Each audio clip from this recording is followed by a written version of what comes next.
10.000 descartan leucemia. Vamos, pongámonos a trabajar el cerebro un ratito. Yo sé que algunos recién están queriendo activarse. No, no descartamos. Paciente con hemoglobina de 7, plaquetas de 18.000, leucocitos de 6.000, descarta leucemia. Vamos, Y no, doctor, no descartamos leucemia. la razón. Bueno, por la hemoglobina menor a 8 acompañada de plaquetas menor a 20.000 y podríamos pensar en una leucemia aguda, ¿no? ¿Por qué sobre todo no descartan leucemia?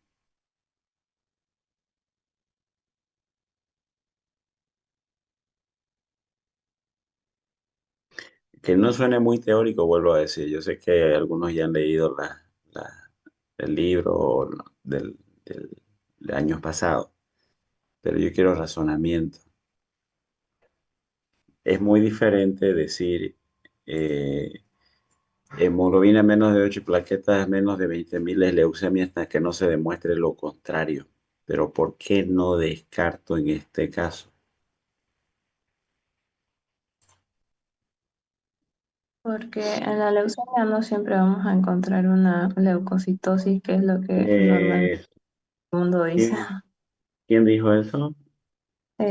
Yo, Ivonne, Digo, muy bien. Porque no toda leucocitosis es igual al tema de leucemia. No toda leucocitosis es leucemia. Yo puedo tener glóbulos blancos normales y aún así no descarto una leucemia. ¿Listo? Ojo, hablando en el contexto de todo el hemograma, ¿ya? Entonces, pero en la práctica, si no hubiesen leído lo que han leído, entonces, pues podrían pensar en cualquier otra cosa menos en leucemia, siendo franco. Una visita, no necesariamente debo tener una pancitopenia, una visitopenia también puede ser.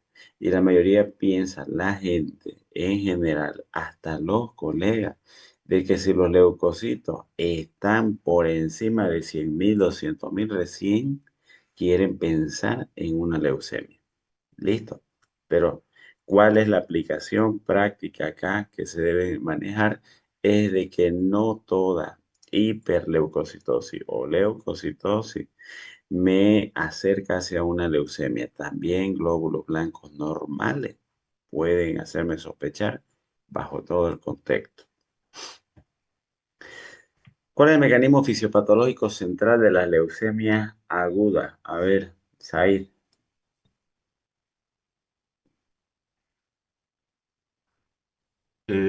Buenos días, doctor. Es el bloqueo de la maduración de los progenitores hematopoyéticos denominado blasto. Bien, los progenitores no se llaman blasto. Laura Albornoz. Precursor. ¿Qué se llaman los precursores? Los precursores se llaman blastos. Blasto. No son progenitores. Listo, entonces el mecanismo fisiopatológico es porque hay un bloqueo en la maduración de los precursores. ¿Listo? No de los progenitores. Cuidado, se equivoquen. ¿Qué dato del hemograma te puede obligar a pensar en leucemia aguda inmediatamente?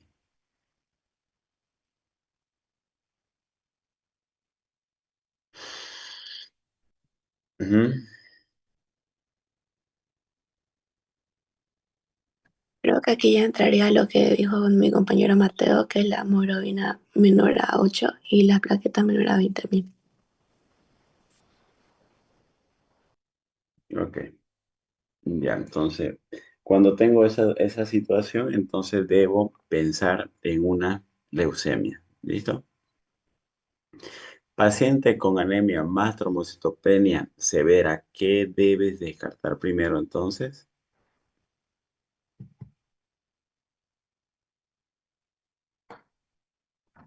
Una anemia, una leucemia aguda. Ya. Volviendo un poquito al dato anterior, a la pregunta anterior, ¿qué dato del hemograma te obliga a pensar en leucemia aguda inmediatamente? A ver, al margen del valor y de la hemoglobina y de la plaqueta, ¿qué otro dato creen ustedes en un reporte de un hemograma me puede ayudar a pensar en leucemia inmediatamente? La Los, respuesta, perdón, dígalo.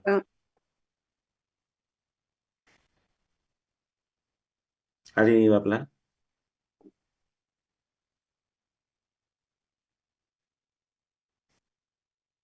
Minero, a ver.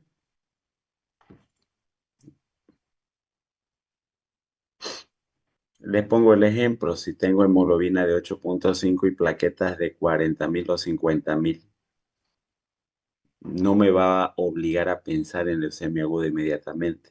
Pero ¿qué dato sí me obligaría a pensar en leucemia inmediatamente? ¿Verdad? Podría ser que vamos a encontrar una pancitopenia. No. la presencia de blastos. ¿Quién dijo eso? Yo, María Laura. María Laura, ya. Le digo quién dijo eso, ¿no? Porque aquí en la pantalla general solamente veo una columna con 4 a 5 estudiantes. Ya, entonces no tengo toda la galería completa. Listo, entonces estoy tomando en cuenta yo la participación. El, lo que me está mencionando es totalmente correcto. Listo, entonces la presencia de blastos. Entonces pueden colocar abajo nota o si no observaciones. Se observan presencia de blastos. ¿Ya? Entonces los blastos no son normales encontrarlos bajo ninguna situación. Pero cuando los encuentro, entonces ahí debo sospechar. ¿Por qué un paciente con leucocitos elevado puede tener infecciones graves?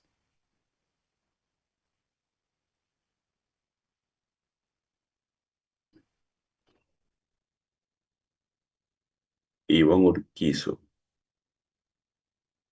¿Por qué un Ah, paciente con leucocitos elevados puede tener infecciones graves? esos leucocitos quizás en su totalidad no sean las formas maduras, así que las formas inmaduras no cumplen muy bien su función y puede llegar a tener esas infecciones. Bien, entonces a mayor cantidad de leucocitos es correcto. A mayor cantidad de leucocitos no significa que todos tengan, que todos sean funcionalmente adecuados, ¿ya? Entonces, como que tengan toda la policía usted ahí en su frente, ¿no es cierto? Pero no todos están atléticos como para que puedan vencer un reto, haciendo una pequeña comparación.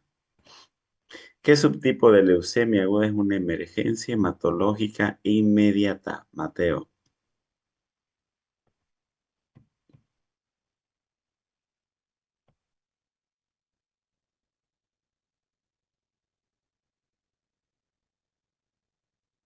vamos.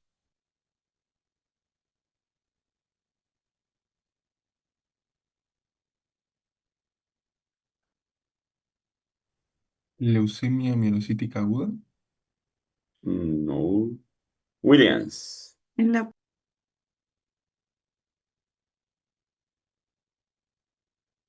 Rodrigo Justiniano. La leucemia amiloide aguda. No. La, Doctor, disculpe, el William escribió por el chat, no puede hablar, pero dice que leucemia promielocítica aguda, escribió en el chat. Sí, es correcto. Ya. ¿Cuál es el error más grave ante una sospecha de leucemia aguda? ¿Cuál creen que puede ser el error más grave?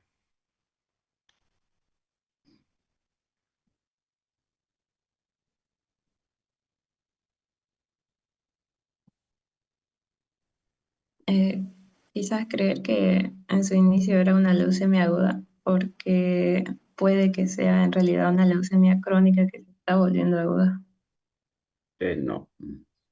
¿Cuál es el error más grave ante sospecha de una leucemia aguda?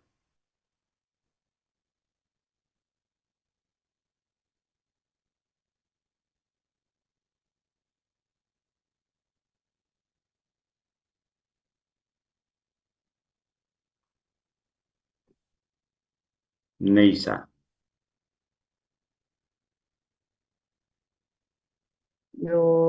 No sé. Yo pensaría tratarlo como, no sé, como si fuera un paciente con VIH o tratarlo como otra patología o solo ponerle plaquetas o lo que le falte, nada más. El error más grave sería no biopsiarlo. No se olviden que leucemia aguda es como decir, me llamo Mateo, pero yo no sé su segundo nombre, su primer apellido, su segundo apellido, para definirlo claramente. ¿Cuál es la diferencia fisiopatológica clave entre leucemia aguda y crónica?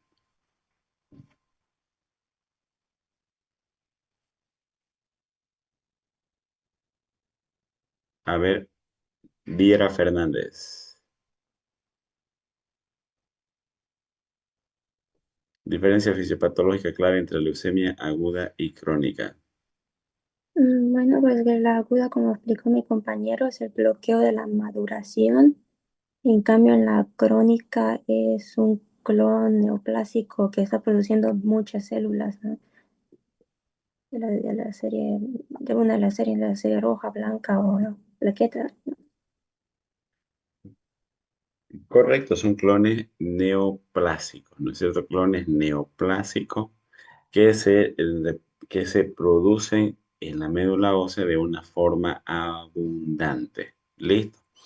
La manifestación hematológica en las leucemias agudas, ¿cómo es? ¿Cómo se manifiestan las leucemias agudas hablando en el contexto de un hemograma? Pancitopenia. Pancitopenia. ¿Y en las leucemias crónicas? Mielosis. Como una mielosis o panmielosis, ¿cierto? Bien. Las leucemias, ¿qué origen tienen? ¿Serán de origen infeccioso?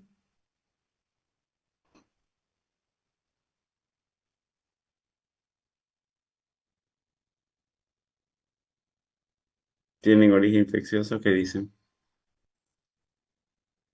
¿Se contagian? No, No, No, no, no se contagian, ¿no es cierto? Bien. ¿Por qué se llama aguda y por qué crónica? ¿Estará en relación a la evolución? ¿Las agudas después de un determinado tiempo pasan a volverse crónicas? ¿Qué dice Lita? No, doctor, no es ¿Por por qué el se llama tiempo. aguda? Porque se llama crónica. Aguda porque hay un bloqueo de la No maduración. repitan lo mismo. Perdón. ¿Por qué se Eh, llama aguda? ¿Por qué crónica?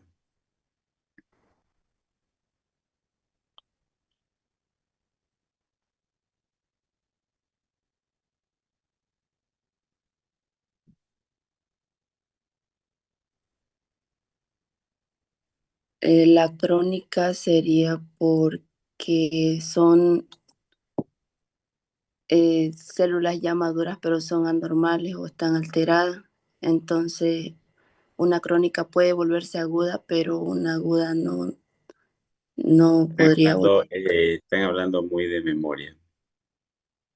No es eso. No hablen de memoria, les he dicho. Cosas que están en el libro.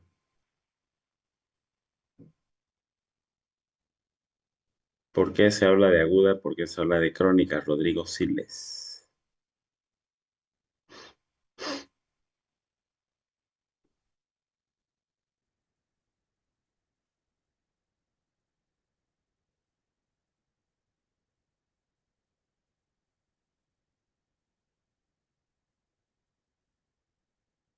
¿Por qué se habla de agudo? ¿Por qué se habla de crónica? ¿En relación a qué está? ¿No sería la presentación clínica? A ver, O sea, la aguda es un cuadro que tendría que ser tratado muchas veces como una emergencia, porque el paciente no es que decían que viene con las agudas no pancitopenia. se manejan como emergencia. Ah, bueno. salvo una situación. Creo que puede ser por el grado de maduración celular que se ve. A ver, ¿cómo lo explica? En las agudas vamos a tener células precursoras, como dijeron, en fase más temprana. Y en las tardías ya van a ser células que son maduras por su morfología. Pero el término agudo y crónico, ¿a qué hace alusión? Está claro, está vinculado a lo que estaban Quizás mencionando. a los síntomas también. Los síntomas en una leucemia aguda se notan más tiempo y en la crónica llevan más tiempo, mucho tiempo permanecen asintomáticos. Una de Exacto, sus referencias, doctor, también podría ser el pronóstico. el pronóstico, las crónicas que tienen, Peor pronóstico. las crónicas peor pronóstico, ya, las agudas, los síntomas suelen ser más temprano, ya. ¿Qué más podría ser?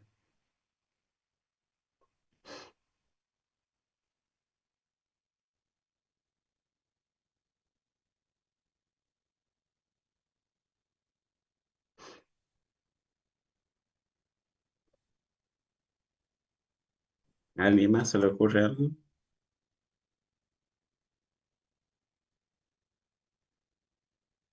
Belén Quiroga, Dagner Carrasco. No, doctor, estoy de acuerdo. No es en relación con el tiempo, sino la fisiopatología. No está en relación al tiempo. Es decir, aguda o crónica no está en relación al tiempo. Primer punto que es importantísimo. No está en relación a 3 meses, 6 meses, un año, 2 años. No, no hay relación. Sí está en relación con los grados de maduración. ¿Ya? El hecho de que presente precursores bajo la forma de blastos de una forma temprana con una clínica inicial que puede manifestarse bajo un síndrome anémico infeccioso o hemorrágico, hace que de forma temprana yo debo instaurar un manejo adecuado, un soporte hematológico, que no es lo mismo que decir que es una emergencia, por si acaso. En cambio, la crónica, sus manifestaciones clínicas son más subagudas, son más solapadas, son más encubiertas, no son tan claros los síntomas. Aparecen habitualmente en personas más mayores, son de difícil control, tienen algunas peor pronóstico, ¿ya? Entonces, eso hace la diferencia entre lo que son agudas y crónicas. Y la complicación evolutiva más grave de las leucemias mieloides crónicas, ¿cuál creen que puede ser? La reagudización, ¿Mm? la reagudización, Sí, es verdad. Cuando hacen una reagudización, ¿bajo qué forma lo hacen?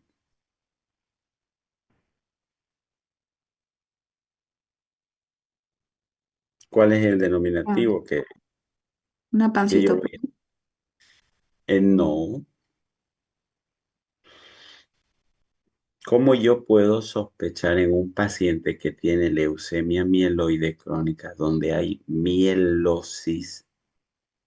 ¿Cómo yo puedo decir, uy, está haciendo una agudización en los términos de ustedes? Porque el término que se debería manejar es otro.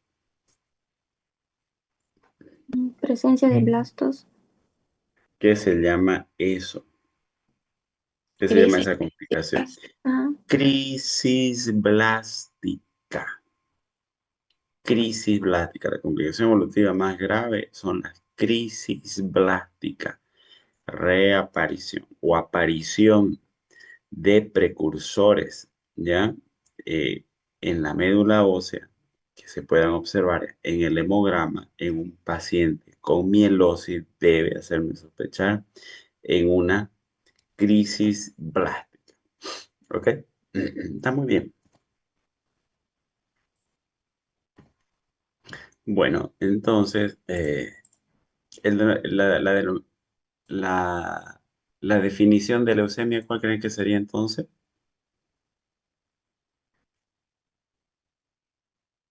Andrés, Sería como un tipo de cáncer oncomatológico. no es que sería como, es una neoplasia oncohematológica, ¿qué más?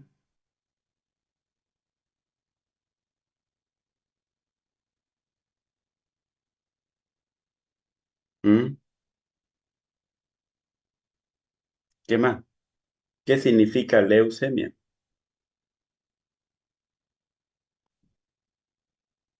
Es una neoplasia oncológica que puede afectar a una, dos o las tres líneas celulares, la serie roja, blanca y plaquetaria. ¿Qué significa leucemia?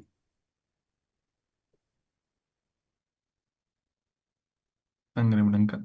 Sí, sangre blanca, doctor. Sangre blanca, como lo ven acá en la imagen de la izquierda, en la derecha predomina, ¿no es cierto?, los rojos, pero en la izquierda es la blanca, entonces hace alusión de de leucocito, hemia de sangre, ¿no es cierto? Entonces, sangre blanca, una neoplasia oncohematológica, ya caracterizado por un descontrol que pueden ser o gran cantidades de precursores, ya de la serie blanca, o gran cantidad de clones neoplásicos de la serie blanca. Listo, cualquiera de ambas situaciones. Bueno, dentro de los tipos de leucemia, los voy a compartir como siempre lo hago, los puntos más importantes que deben saber. Los porcentajes de presentación, las leucemias mieloides agudas, 45%, le sigue la linfocítica crónica, 30%, y en orden de frecuencia siguen mieloide crónica, linfocítica aguda y la tricoleucemia. Bien lo han mencionado hace un momento, la fisiopatología en las leucemias agudas es un bloqueo en la maduración celular. No terminan de madurar esas líneas celulares y pues como no terminan de madurar, comienzan a llenarse de precursores a nivel de la médula ósea y al llenarse de precursores comienzan luego a infiltrar en primer lugar la médula ósea, que significa que se va a llenar de gran cantidad de esos precursores a tal punto que puede interferir la producción de las otras líneas celulares, aunque no sean las comprometidas. Ya, entonces, en ese sentido es por eso de que luego comienzan a aparecer las pancitopenias. Bueno, se deben a mutaciones genéticas, expresiones de protoncogenes, la radiación ionizante, exposición al benceno, quimioterapia, anomalías citogenéticas como Down. Y bueno, hay algunas predilecciones. Por ejemplo, hasta los 3 años de edad, las leucemias mieloides agudas, las variantes M7, que son las que predominan más en la serie afectación plaquetaria, mayor a 3 años, las leucemias linfocíticas agudas, ya que son las que tienen mayor chance de cura. Hay leucemias transitorias en el primer año de vida también, etcétera. Lo que le mencionaba entonces, fisiopatológicamente, entonces proliferaciones de clones leucémicos que son los blastos en estos casos. Primero se infiltra la médula ósea de esa cantidad aumentada de blastos. ¿Por encima de qué porcentaje de blastos sospecho? Leucemia. 20%. 20%. Ok, entonces cuando ya yo tengo una infiltración mayor al 20%, entonces comienza a aparecer pancitopenia, en ese momento tengo que saber de que ya existe una leucemización, o en otros términos podría llamarse leucostasis. Imagínense cuando ustedes están en un embotellamiento, aumento del tráfico, ¿no es cierto? ¿Qué significa eso? Que hay gran cantidad de vehículos que están atorados en un determinado lugar. En estos casos se llama leucostasis, gran cantidad de blastos que están inundando la médula ósea. Y bueno, y como están inundando, entonces comienzan a salir todo eso y luego van e infiltran a los tejidos, el hígado, el vaso, ganglios linfáticos, sistema nervioso central, piel y la región gingival, ¿ya? La consecuencia de toda esta infiltración con pancitopenia, pues es que va a manifestar ya un síndrome anémico, infeccioso y hemorrágico, valga la aclaración. Hay pacientes que ustedes pueden tener pancitopenia y que no hacen infección y que no sangran y que sí pueden tener nomás su anemia y no tener ningún tipo de manifestación clínica. Quizás en ese paciente voy a pensar que no sea tanto una leucemia como aquel que lo manifiesta. En las leucemias con pancitopenia, sí o sí, manifiestan estas tres características. Sangran, vienen a los hospitales por alguna infección o están muy sintomáticos desde el punto de vista de su anemia. Por eso el tratamiento en estos pacientes debe ser inicialmente soporte hematológico. ¿Ya? Valga la aclaración nuevamente. Otra de las cosas importantes que deben saber es esto de acá y de ahí viene la razón de poder realizar una biopsia medular con inmunohistoquímica para poderle poner el apellido a cada leucemia. Ustedes deben llegar hasta la sospecha de decir, doctor, bueno, estoy sospechando una leucemia aguda y por eso lo estoy enviando. O estoy sospechando una leucemia crónica, por eso lo estoy mandando. Necesitan hacerle una biopsia. Ya, entonces no se atrevan inicialmente a poner un diagnóstico con el apellido más. Se pueden ganar proceso, ¿ya? Pero sí pueden poner leucemia aguda y ante la clínica de sangrados descontrolados, con tiempos de coagulaciones prolongados. Es muy sugerente de que pueda tener una variante como la promielocítica, un ejemplo, pero no cierren el diagnóstico, la sospecha diagnóstica, es decir, es una leucemia mielomonocítica aguda, un ejemplo, ¿ya? Su sospecha usted tiene que ser hasta la sospecha de leucemia aguda, nada más, ¿ya? Esta es una clasificación de las FAB, ya que son eh, en la unión de cooperaciones internacionales de países donde están los franceses, ¿ya? Los americanos y los británicos, donde agarraron y hicieron esta clasificación de acuerdo al grado de maduración celular que encontraron desde el M0 al M7, siendo del M0 al M5 la serie blanca, 6 serie roja y 7 serie plaquetaria. Mientras menos se diferencia una célula, peor pronóstico textual. Ya, entonces por eso es que la M0 y M1 tienen peor pronóstico, porque son sin diferenciación o con diferenciación mínima. No se sabe qué tipo de célula exactamente es. Luego la M2 es la mieloblástica aguda, luego la 3 promielocítica aguda, 4 mielomonocítica aguda, 5 monoblástica aguda, luego la eritroleucemia y luego la leucemia megacariocítica. ¿Ya? Si tengo un paciente con pancitopenia, imagínense, va a ser muy difícil poder saber a cuál de todas corresponde. Por eso muchas veces la aproximación diagnóstica va a depender de la clínica que pueda tener. Aquellas que vienen con mucho sangrado, como les mencioné, probablemente esté más relacionada a una variante M3. Las de mejor pronóstico, por tanto, son la M2, M3 y M4. Y así van a llegar estos pacientes, ¿no? Con síntomas de un síndrome anémico, con astenia, debilidad, pueden presentar además síntomas constitucionales con pérdida de peso, sudoración nocturna, síntomas por infiltración de la médula ósea, bueno, ya lo mencioné, síndrome anémico, infeccioso o hemorrágico, y luego por infiltración de órganos, hepatoesplenomegalia, infiltración de piel, hipertrofia gingival. Estos son los tres grupos de manifestaciones clínicas. Ya la triada clásica de una sospecha de leucemia es tenia, sangrado y fiebre, y hay algunas variantes que tienen un poco de predisposición por ciertos lugares. Por ejemplo, los niños suelen más tendencia a tener dolor óseo, en común niños y adultos, hepatoesplenomegalia, infiltraciones cutáneas, como en las leucemias cutis que se llama, cloroma, como la que ven acá, ¿no es cierto?, a nivel de globo ocular, la M2, hiperplasia gingival M4, M5, la coagulación intravascular diseminada M3 o síndrome de leucostasis también que pueden presentarse en cualquiera de las variantes. Como bien lo han mencionado, entonces una hemoglobina menos de 8 con plaquetas menos de 20.000 es leucemia aguda hasta que no se demuestre lo contrario.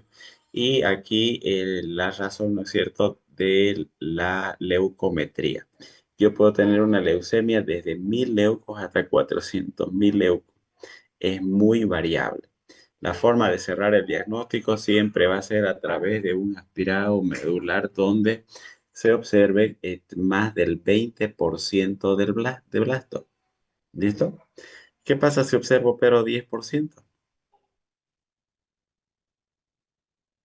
o 15% y tiene pancitopenia?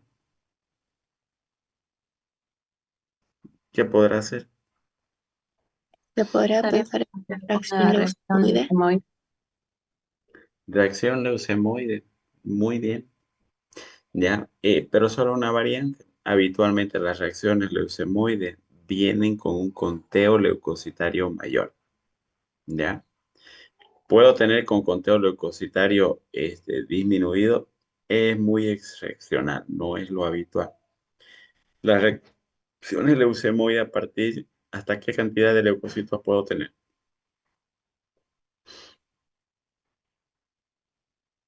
Hasta 20%. No. ¿Hasta qué cantidad de leucocitos? Por eso hay cosas que no están en el libro, pero usted Ah, también ya tiene que ir estudiando del libro, no solamente de lo que tienen anillado.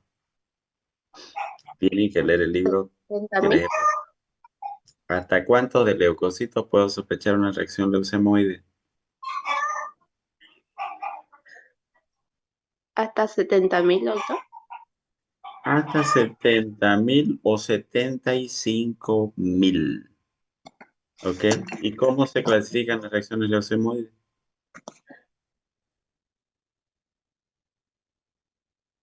Belén, Quiroga.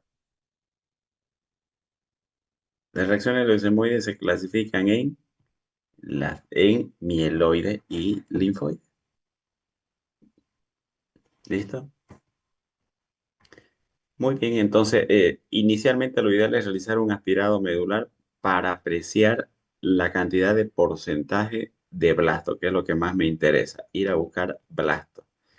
Con la presencia de blasto ya se puede aproximar a qué tipo de línea celular pueda corresponder, ¿ya? Y ya con la biopsia voy a tener claramente a través de un monofenotipo, saber a través de marcadores de histocompatibilidad, saber exactamente a qué tipo de leucemia corresponde, ¿ya? Las biopsias habitualmente suelen hacerlo, como ven ustedes ahí, a nivel de la cresta ilíaca o si no, que es lo más común, a nivel del esternón. Es un procedimiento altamente agresivo, ¿ya? Doloroso. Y no lo digo porque yo lo haya hecho, sino porque he presenciado cualquier cantidad. Es bien traumante. ¿Listo? Bueno, esto ya ustedes, a través del inmunofenotipo, acá solamente para aclararle, cuando hay blasto de la serie mieloide, están positivos los CD34, 33, 14 y 13, ¿ya? Un dato importante también en relación a la neutropenia febril, transfusión y todo aquello lo vamos a ver en su tiempo. La neutropenia febril sí o sí se debe internar en un paciente que tenga pancitopenia con sospecha de leucemia y neutrófilo menos de 500. Ese paciente debe estar aislado, internado, pan cultivado e iniciado antibióticos de forma empírica. ¿Listo? Ese es el manejo inicial de un paciente con neutropenia.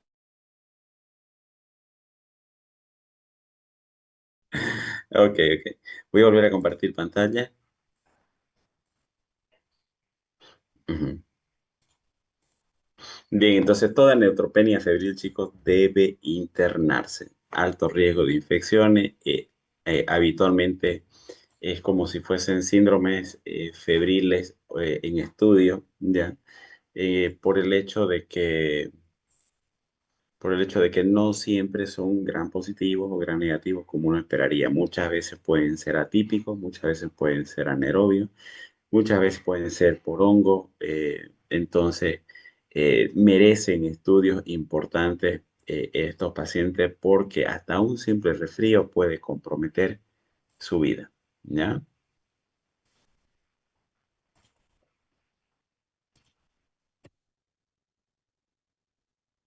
Bien, entonces, inicialmente una buena opción en un paciente neutropénico febril se puede utilizar ceftriaxona, se puede utilizar una cefalosporina de tercera generación inicialmente o de cuarta generación.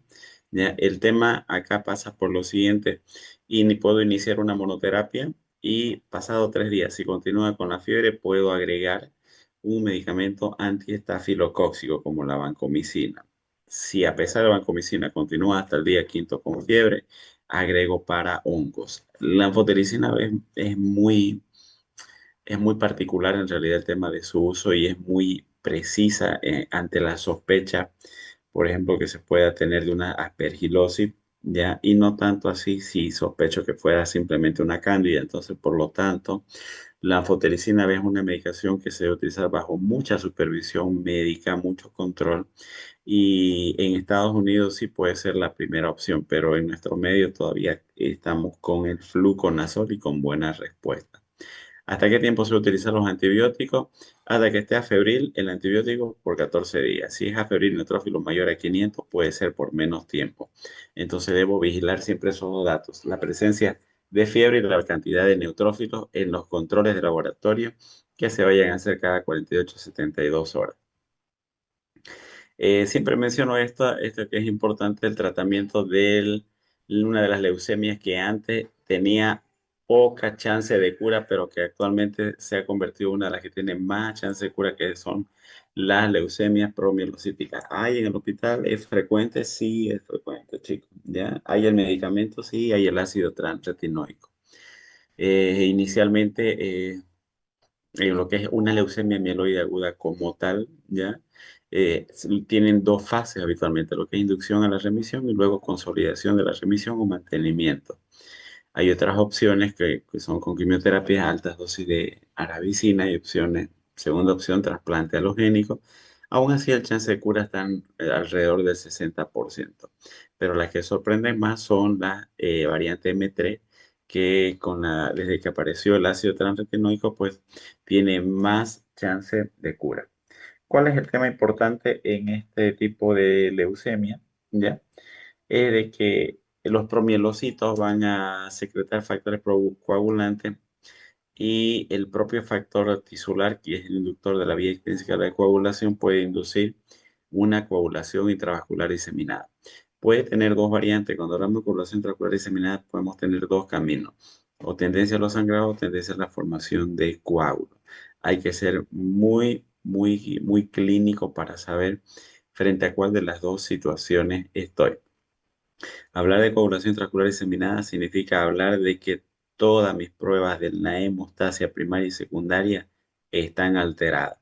Desde el de, eh, eh, tiempo de sangría, tiempo de coagulación, plaquetas, tiempo de protrombina, tiempo de trombina, tiempo de parcial de tromboplastina activada y por último el fibrinógeno caído, hipofibrinogenemia menos de 150 miligramos. Habitualmente estos pacientes suelen estar menos de 100, otros encontramos con 20, con 10 de fibrinógeno, es una locura. Ya entonces ahí hay alto compromiso de vida, mayor al 50% de mortalidad. ¿Ya? Entonces eso hay que prestar atención. Pero bueno, desde que apareció el ácido transretinoico se ha convertido actualmente en el que tiene mejor pronóstico, no sangran tanto porque hacen habitualmente de que se apresure, se acelere la maduración de estos mielocitos neoplásicos y no da lugar a la activación del factor tisular o las vías de la coagulación. ¿Ya? Entonces, esa es una excelente noticia. Eso en relación a la leucemia mieloide aguda. ¿Ya? Entonces hay leucemia de la serie mieloide, leucemia de la serie linfoide. La linfolástica aguda, al igual que las leucemias mieloides, también se subclasifican por medio de las FAB en L1, L2 y L3. Sabemos que la linfolástica aguda es la más frecuente en los niños. Las tres variantes, la L1 infantil, la L2 variante del adulto, chance de cura solo 40%, y la Burkitt, que es la de peor pronóstico. A ver, leucemia mieloide aguda no es frecuente en niños y se presenta en niños, quizás el pronóstico no sea tan bueno. Leucemia linfoide aguda ya tiene más chance de cura porque se presenta en niños, pero encontrar en adultos hace que el pronóstico no sea bueno. Entonces va en este orden. Chance de cura L1, 85. Chance de cura L2, 40%. Chance de cura L3, la variedad de linfoma, leucemia tipo linfoma Burkitt, que es, eh, me ha tocado diagnosticar en 2 ocasiones, lo que dentro de lo que es, bueno, mi práctica médica, linfoma Burkitt. Y cuando son diagnosticados a tiempo, la chance de cura va un poco más allá. El tema va cuando no se curan, la evolución es rápidamente mala, mala, mala. ¿Ya?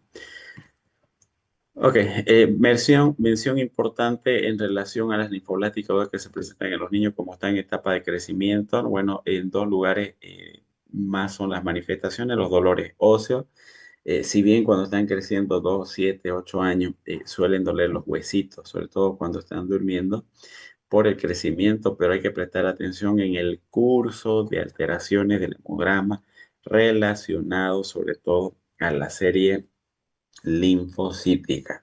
El otro dato es que se quejan de dolores testiculares, ¿ya? Entonces, a prestar atención con esos datos adicionales en los niños, ¿ya? Entonces ellos habitualmente, como ven acá, consultan por dolores articulares y si en ese curso yo además tengo presencia se pueden presentar, no, en las linfoblásticas agudas no necesariamente hay pancitopenia como en las mieloides que son la mayoría, ¿ya? En las linfoblásticas suele la serie blanca estar normal o tener leucocitosis de predominio linfocítico, ¿ya? Hay aquí algunos cariotipos, perdón, inmunofenotípicamente que me interesa el CD10, 19 y 20. El otro en las mieloides eran CD30, 34, 13, 14, etcétera. ¿Ya? En una leucemia linfoblástica aguda, encontrar cosas anormales como translocaciones 814, 922 o 411, 922, que es el cromosoma Filadelfia, que se aprecia habitualmente en las leucemias mieloides crónicas, son habitualmente mal pronóstico. Todo aquello que no es de su momento, es como decir zapatero a su zapato, si no es de el tipo de leucemia propio, entonces acarrea un mal pronóstico.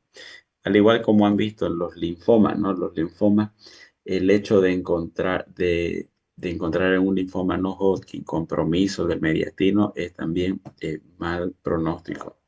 O no encontrar en los linfomas Hodgkin compromiso del mediastino también es mal pronóstico.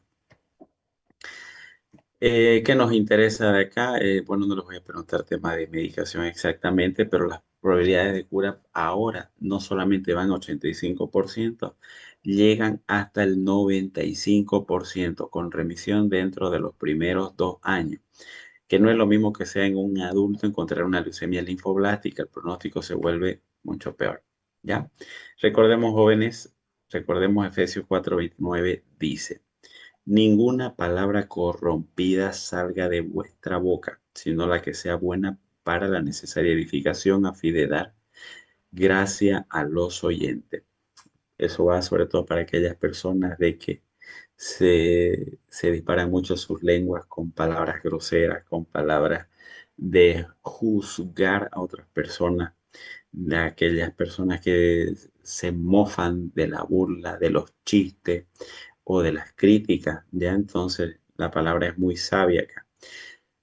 Todo aquello que sale de tu boca o bien te edifica o bien te destruye. Entonces el Señor lo que quiere es que siempre sean palabras de edificación que salga de nuestra boca. ¿Ok? Amén. Ok, eso en relación a las leucemias agudas.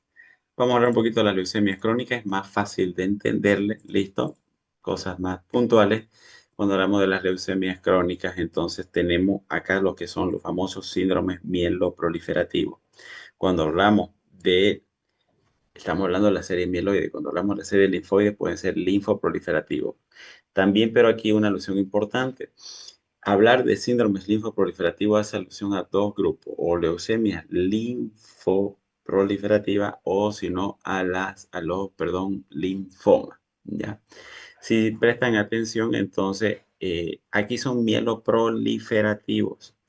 ¿Qué significa eso? Que hay clones, ¿no es cierto?, que están proliferando demasiado de la serie mieloide.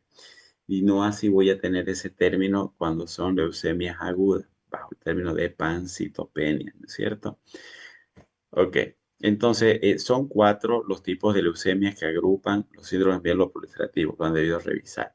Leucemia mieloide crónica, polistemia vera, trombocitemia esencial y la mielofibrosis idiopática, ¿ya? La serie granulocítica es la predominantemente afectada cuando hablamos puramente de leucemia mieloide crónica. ¿Cuál es la serie granulocítica entonces? Vamos rapidito. ¿La serie granulocítica cuál es? Neutrófilo, eosinófilo, basófilo, ¿no es cierto? Está bien, está bien. Ok. Pueden transformarse en leucemias agudas, tienen curso inicialmente crónico, además se pueden asociar con otro tipo de alteraciones, como hiperuricemia, aumento de hidrogenasa láctica, vitamina B12, alteraciones fosfatasa alcalina granulocítica. Suelen tener en relación a las leucemias agudas esplenomegalia y tendencia a la hemorragia. Es exactamente lo mismo acá. Todo aquello que está aumentado, aunque pareciera que fuera peor, ya, eh, sí, en cierto punto suele ser peor, pero es jugando en contra en tu organismo. No significa mayor cantidad de glóbulos blancos, voy a tener mejor capacidad de defensa, a mayor cantidad de plaquetas, mejor, mejor coagulación o mejor forma de evitar un sangrado, ¿no? Ya entonces, aunque esté el número de plaquetas aumentado, funcionalmente no están haciendo su función como tal, ¿ya? Y entonces aquí en las leucemias, entonces mieloide crónica lo que va a predominar es la serie granulocítica. El común denominador acá en las leucemias mieloide crónicas entonces es la, la fusión en realidad de dos cromosomas que se unen y dos genes que se unen. La fusión del cromosoma 22 con el 9 y la fusión de sus cargas genéticas, el BCR-ABL, van a dar lugar a lo que son el cromosoma Filadelfia. Estos van a producir una tirosina quinasa que es la P210. Esto va a desregular la división celular y van a haber clones neoplásicos. ¿Qué significa eso? Que van a ver, va a ser clones que van a ser inmortales. Esta tirosina quinasa P210 lo que hace es bloquear la apoptosis celular. Eso significa que nunca se van a destruir. Si no intervienes quimioterapéuticamente, entonces hasta que tu vida se acabe van a seguir produciéndose de forma descontrolada. Son inmortales. ¿Ya? Entonces, estos granulocitos neoplásicos van a invadir médula ósea, caen en corriente sanguínea, infiltran órganos, tejidos. La clínica habitualmente es esplenomegalia, anemia y diátesis hemorrágica. Ahora, miren un detalle acá. No estamos hablando de que todos puedan tener panmielosis. Hemos dicho mielosis. O estamos hablando de leucemia mieloide crónica que hace alusión solamente a la serie granulocítica. La serie roja y la serie plaquetaria pueden algunas de ellas estar comprometidas. Pero un detalle importante, cuando, cuando una o dos series dentro del curso de una mielosis cae, está entrando en lo que se llama insuficiencia medular. ¿Listo? Entonces acá yo estoy con esplenomegalia, ¿no es cierto? Con sangrado, diátesis hemorrágica. Hay una gran leucocitosis, ¿no es cierto? Con formas inmaduras de la serie leucocitaria, pero además puedo tener anemia. El hecho de tener anemia ya me está hablando de que hay una insuficiencia medular. Hay una variante igual acá interesante, es de que todos esos flóreos neoplásicos son lanzados al torrente circulatorio y no están todos infiltrados en la médula ósea como en las leucemias agudas. Por eso es que no compromete a todas las líneas celulares. Puedes comprometer a la línea roja y si la compromete, pues bueno, va a tener una anemia, entonces está entrando en una insuficiencia la médula, ¿ya? Otro detalle importante es de que por la gran cantidad de plaquetas que pueden estar teniendo estos pacientes, ya, eso sí, habitualmente la serie blanca y la serie plaquetaria son las que se aumentan grandes trombocitosis, entonces pueden tener estos grandes esplenomegalia también, ¿ya? Hay acá el síndrome de leucostasis que se llama cuando tenemos leucos mayores a 200.000. Un dato importante que puede diferenciar otro tipo de leucemia es la presencia de basofilia, que no está presente ni en las que son afectadas la línea roja ni en la serie plaquetaria. La basofilia es exclusiva de la leucemia mieloide crónica. Ese es un plus por haber venido ustedes esta mañana, ¿ya? No se olviden de eso. Bueno, el tema de las crisis blásticas ya lo hemos hablado, entonces se cierra el diagnóstico cuando es compatible una tremenda hiperleucocitosis con esplenomegalia. Debo sospechar de una leucemia crónica. Entonces ahí aspirado medular, búsqueda del cromosoma Filadelfia, ya para cerrar el diagnóstico. Ahora, el tratamiento, este medicamento sigue siendo exactamente el mismo, el mesilato imatinib. La remisión completa 75-95%. Hay criterios de remisión hematológico, citogenético y molecular. Hematológico, el hemograma normaliza los 3 meses. Ausencia del cromosoma Filadelfia en un año o a nivel molecular en reacción de la cadena polimerasa para el gen BCR-ABL al cabo de un año y medio. Lo que significa que al cabo aproximado de 2 años entra en remisión completa estos pacientes. De segunda línea está el trasplante alogénico, que la chance, miren, de cura es menor en relación a utilizar la medicación. Entonces, al igual que las leucemias mieloides agudas, tiene mucho más chance de cura. El problema va con los otros tipos de leucemia mieloproliferativa que suelen tener peores pronósticos. La policitemia vera, bueno, lo voy a sospechar cuando hay un aumento predominante en la serie roja en relación a la granulocítica y megacariocítica. ¿Puedo tener las 3 líneas celulares aumentadas en este caso? Sí. Puedo tener una leucocitosis de 11.000 o 12.000 y plaquetas de 500.000, o sea, ligeros aumentos, ya, pero que predomina más la serie roja.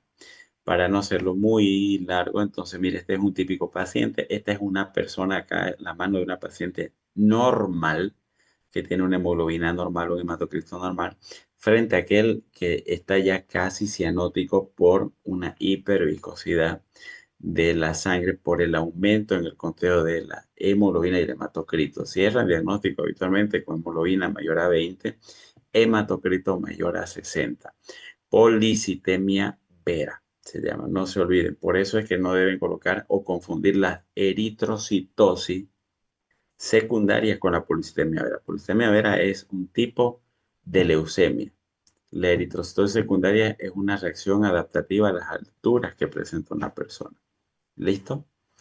Ya entonces 70% tiene esplenomegalia, ya, y 50% tiene hepatomegalia. Hay diátesis hemorrágica a pesar de que pueda tener yo una trombocitosis. Este es un hemograma casi característico de un paciente con una policitemia vera, ¿ya? La trombocitemia esencial hace alusión a los megacariocitos. Miren, siempre lo menciono. Cuando se convierten el conteo de las plaquetas en representativo o que debo yo estudiarlo, cuando predomina el millón de plaquetas, más de 1.000.000 de plaquetas, entonces debe ser estudiado ese paciente. Menos de eso, puedo quedarme tranquilo porque puede ser inflamación intensa o cualquier otra causa reactiva, pero menos sospecha de una neoplasia oncohematológica como una trombocitemia esencial, ¿ya?